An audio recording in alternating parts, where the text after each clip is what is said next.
নমস্কার বন্ধুরা, আমি বৃষ্টি। গল্প বৃষ্টির আড্ডায় আবারও সকলকে স্বাগত জানিয়ে আজকে একটি নতুন গল্প শুরু করছি।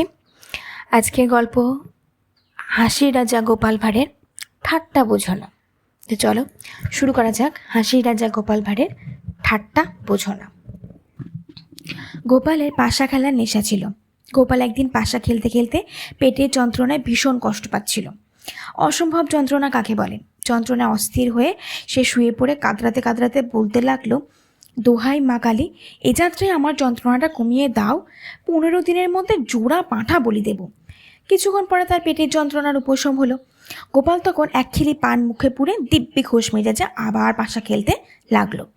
গোপালের পাশা খেলার সাথে হরিমু দিয়ে তখন গোপালকে বলল, মায়ের দয়ায় পেটের যন্ত্রণা চট করে সেরে গেল। মায়ের কাছে তাহলে জোড়া পাঁঠা বলি দিচ্ছ তো?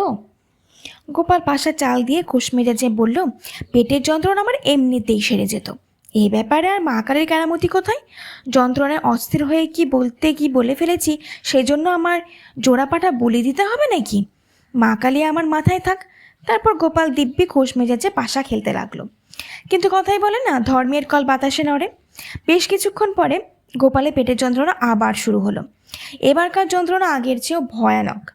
গোপাল যন্ত্রণায় অস্থির হয়ে মা কালীর উদ্দেশ্যে হাত জোর করে কাঁদরাতে কাঁদরাতে বলল, মা করুণাময়ী, হরিমুদির কাছে যে কথা বলেছি সেই কথাটাই ধরে নিলে মা? আমি কি সত্যি সত্যিই বলেছি তোমার কাছে জোড়া পাঠা বলি দেব না? এত বোঝো মা, ঠাট্টা বোঝো না।